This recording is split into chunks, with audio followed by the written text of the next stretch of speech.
Hello, all you awesome Aquarians. You march to your own drumbeat, and I honor that. I think it's terrific.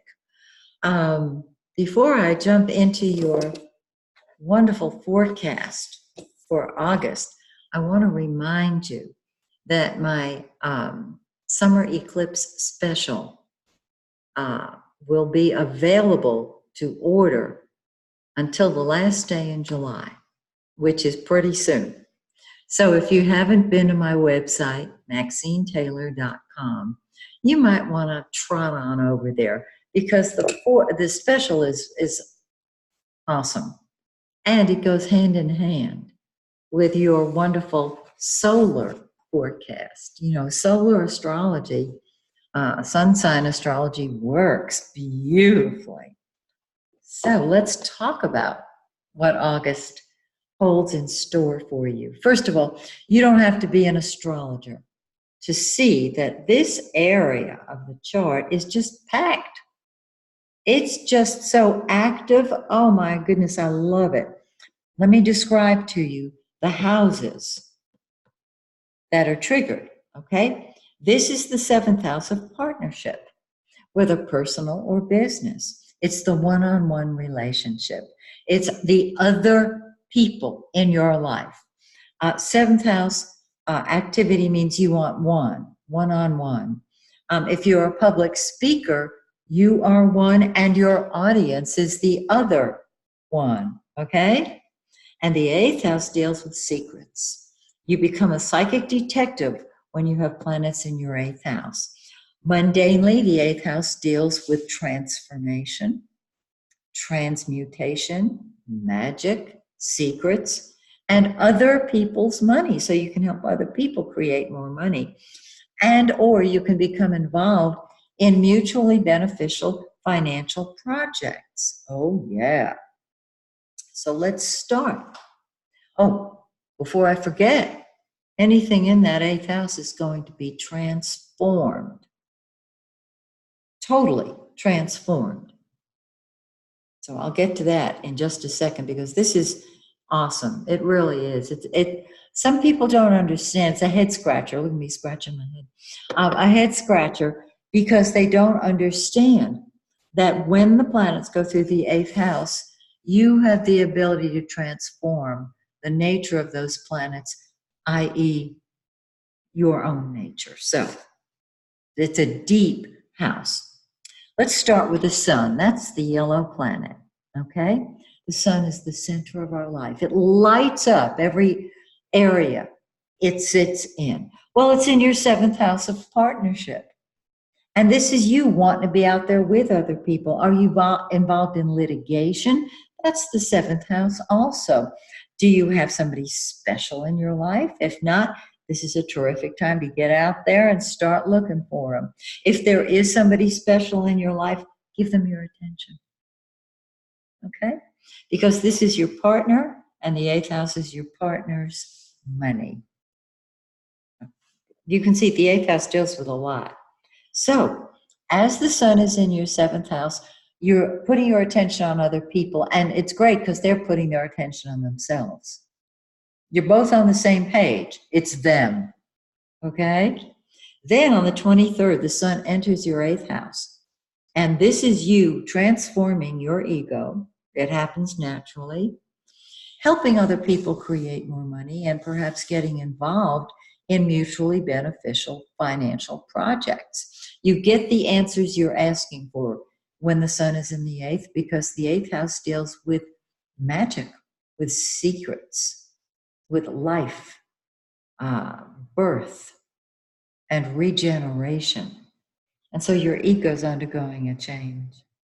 Mercury is the blue planet. And Mercury has been retrograde since, July 7th officially, but it was in the shadow of the retrograde for 2 weeks prior. Now, if you don't know what all that means, just watch my YouTube video called Mercury Retrograde, the prequel and the sequel. It explains what the retrograde Mercury is and the shadow of the retrograde beforehand, about 2 weeks beforehand, and 2 weeks after it goes direct. Mercury rules communication. It rules our mouth and our minds. It's our ideas. And when Mercury's retrograde, we're all confused. The whole world's been confused. You say something, they don't understand what you're saying. After Mercury goes direct, you rephrase it and they understand perfectly. Okay, so Mercury starts off in your 6th house of work and health and service. And you're thinking about getting healthier. Hope you're hitting the gym, the Pilates studio, doing a little yoga maybe.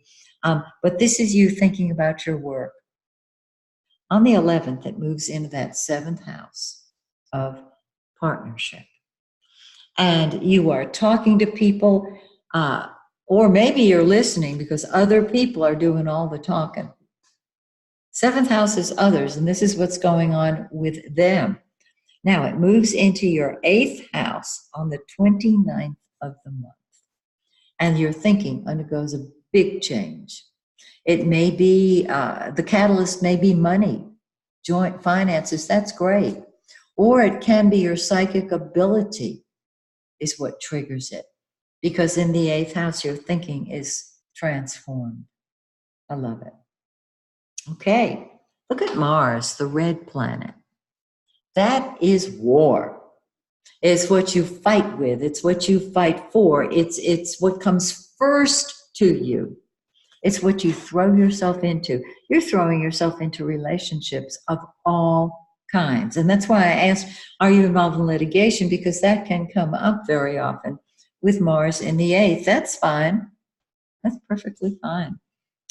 You're putting the other people in your life first, which is a good thing because they're putting themselves first. You may fight with them or fight for them, but they come first.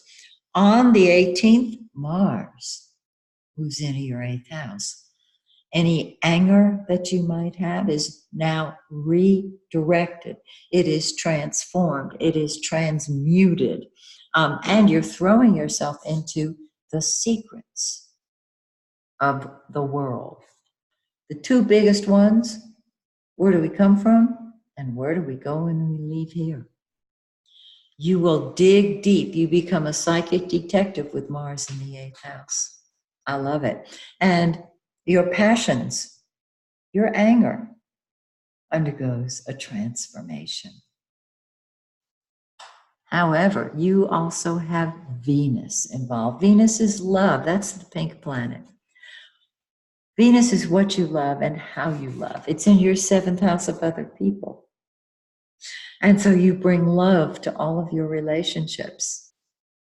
You love the other person because you attract people who love themselves and they're showing you how to do it. And you can lift people lovingly. I love this. And then as Venus goes into your 8th house on the 21st, your love nature undergoes a transformation.